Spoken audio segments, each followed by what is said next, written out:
When it was evening on that day, the first day of the week, and the doors to the house where the disciples had met were locked because they were afraid of the Judean leaders, Jesus came and stood among them and said, "Peace be with you."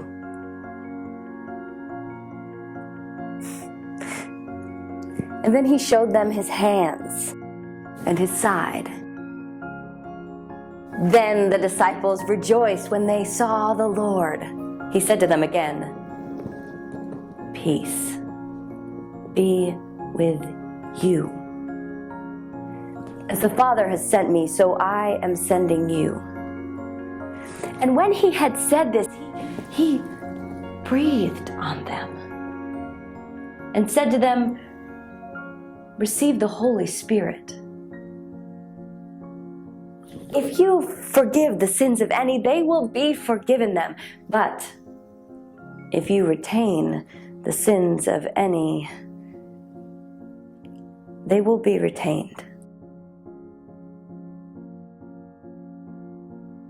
Now Thomas, who was called the twin, one of the 12, was not with them when Jesus came. So the disciples came to him and said, "We have seen the Lord." But Thomas said,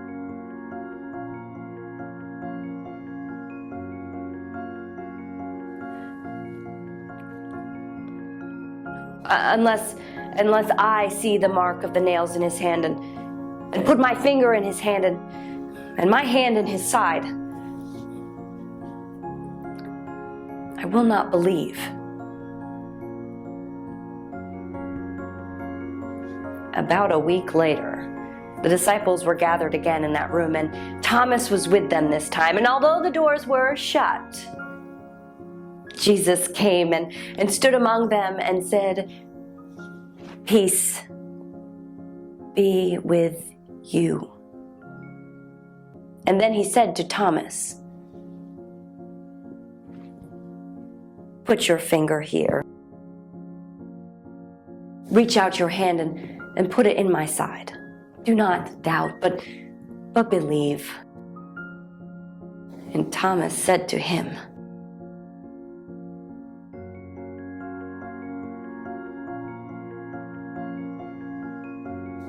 "My Lord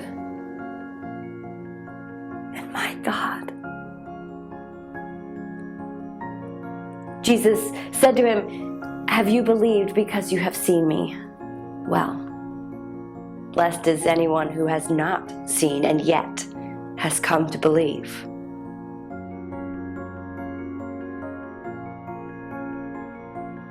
Jesus did many other signs in the presence of his disciples, which are not written in this book. But these are written here, so that you may come to believe that Jesus is the Messiah, the Son of God, and that through believing you will have life in his name.